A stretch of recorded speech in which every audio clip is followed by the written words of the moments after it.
আগামী 2025 সাল মেষ রাশির জন্য কেমন যাবে বৈদিক জ্যোতিষ মতে দেখে নিন।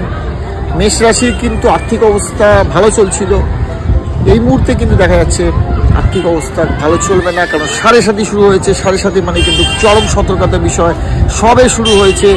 ঝড় কিন্তু আপনাদের জীবনে আছড়ে পড়ছে সুনামির মতো। তার সাথে দেখুন হাতের লেখাটা ভালো হবে, প্রতিবেশীর সঙ্গে সম্পর্ক ঠিক থাকবে, হাতের লেখা হবে, প্রতিবেশীর সাপোর্টটা পাবেন।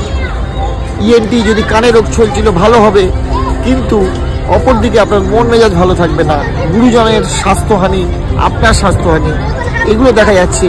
কর্মস্থানে কিন্তু ডামাডোল হবে। একাদশে শনি ছিল, একাদশে শনি সেটা দ্বাদশে প্রবেশ করছে, পায়ের ব্যথা শুরু হবে, বাইরের ভ্রমণগুলো আটকে যাবে, খুব একটা শান্তিতে থাকবেন না, ঘুম নষ্ট হবে, ইনসমনিয়ায় ভুগবেন। ডেফিনেটলি কাজকর্মের কিন্তু একটা অস্থিরতা দেখা যাবে। আপনারা কিন্তু খুব ভালো অবস্থায় নেই। 7.5 মানেই হচ্ছে সম্মানহানি, মানহানি, টাকা পয়সা নষ্ট, ব্যাড জায়গায় ইনভেস্টমেন্ট, নিজেদের ইনভেস্টমেন্টটা কিন্তু ভুল জায়গায় পড়ছে।